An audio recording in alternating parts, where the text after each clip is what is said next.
नमस्कार, स्वागत है हमारे YouTube चैनल व्योम के पार पर आपका। आज बात करेंगे भक्ति काल की राम भक्ति शाखा के अत्यंत प्रतिभाशाली और लोकप्रिय कवि तुलसीदास जी की। गोस्वामी तुलसीदास जी की काव्य प्रतिभा का विस्तार कितना बृहद है, इसे पूरा समझ पाना बहुत कठिन है। तुलसीदास को यदि वास्तव में समझना है तो उनके समग्र साहित्य को देखना परखना होगा। गोस्वामी तुलसीदास संस्कृत भाषा के प्रकांड विद्वान थे, लेकिन वे लोक के साथ बहुत गहराई से जुड़े हुए थे।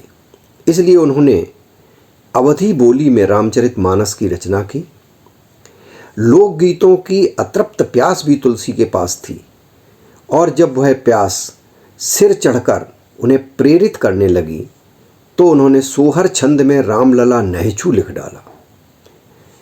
विनय के पद उनके मन में जब हिलोरें लेने लगे तो विनय पत्रिका लिख डाली।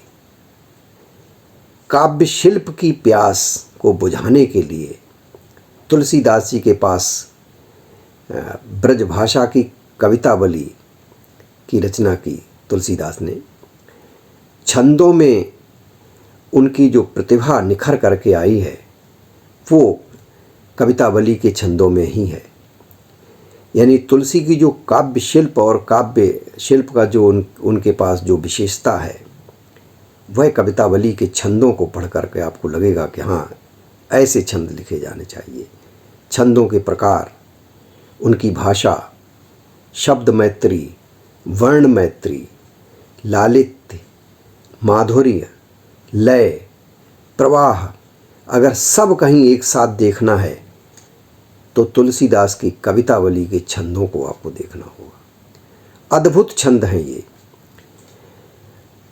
आज हम कवितावली से ही कुछ छंद प्रस्तुत करेंगे। प्रस्तुत है पहला छंद।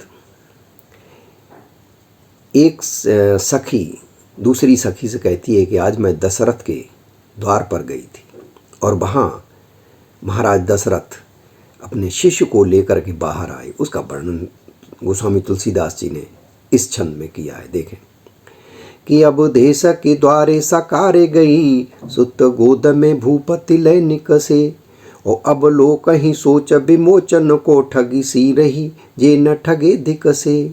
तुलसी मन रंजन रंजित अंजन नैन सुखंजन जातक से, और सजनी ससी में समशील उभय नभ नील सरोरहु से बिकसे।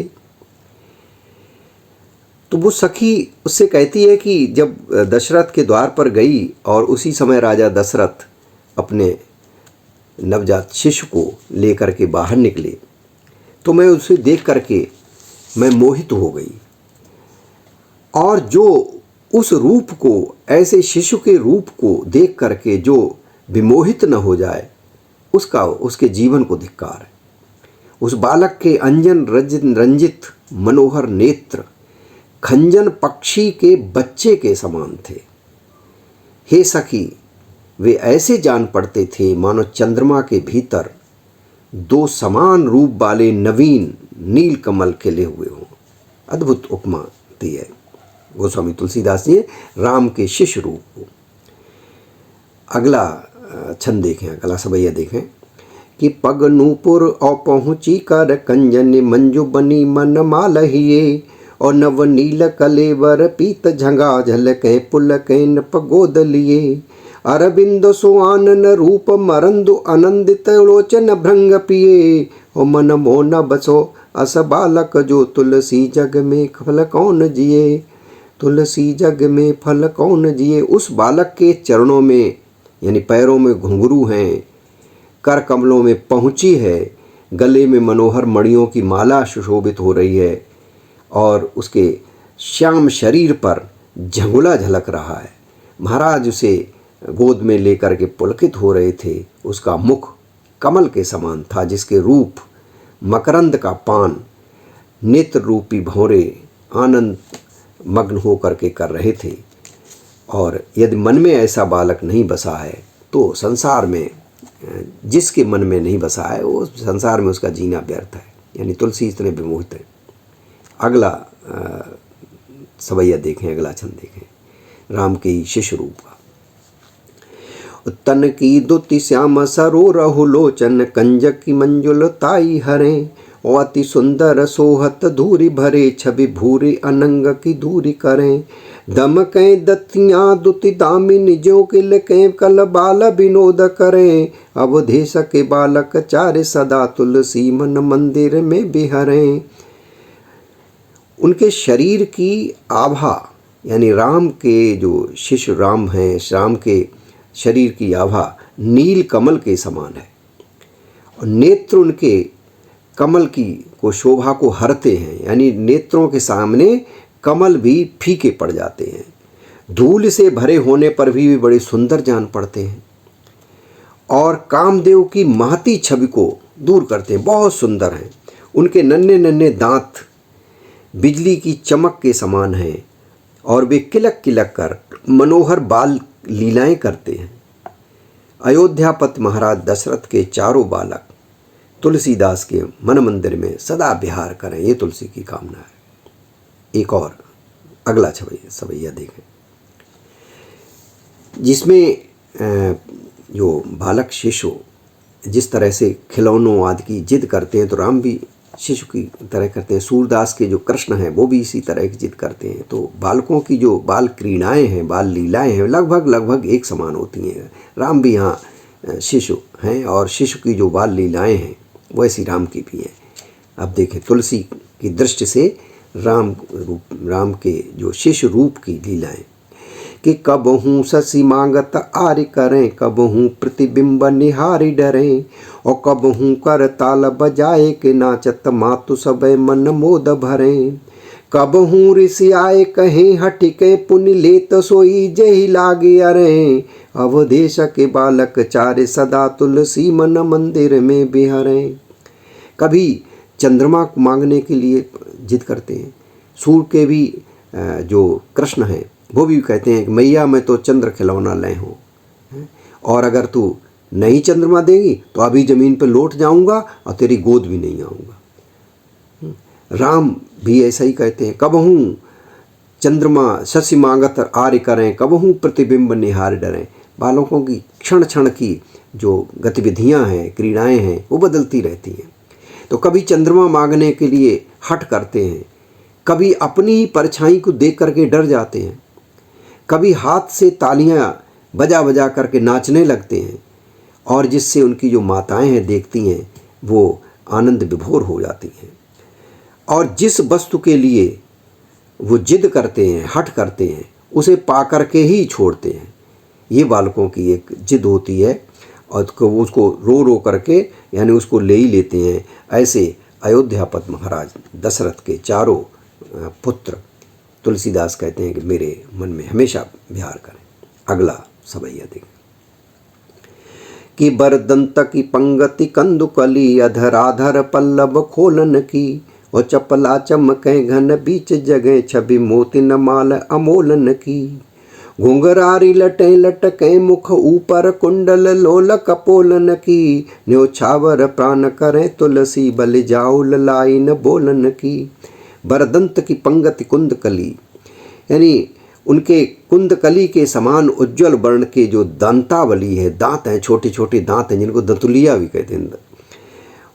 अधरों का पुट, यानी अधरों को जैसे ही खोलते हैं तो वो दांतों की शोभा मुक्त मालाओं के समान से चमक जाती है, दिख जाती है।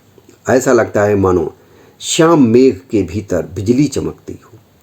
मुख पर घुंघराली लटों ऐसे लटक रही हैं कि वो बहुत ही उनके चेहरे को सुशोभित कर देती हैं।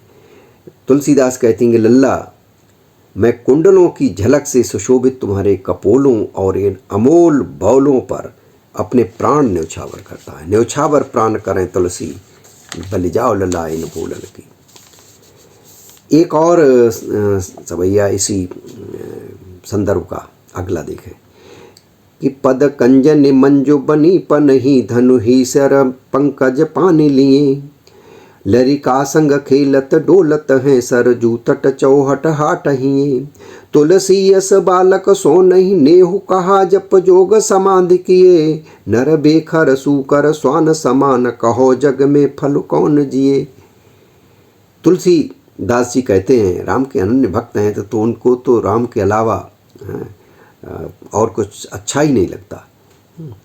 और तुलसी तो यहाँ तक कहते हैं कि तुलसी जिनके मुखन सो धोखे निकसत राम, उनके पग की पै नहीं मेरे तन को चाम।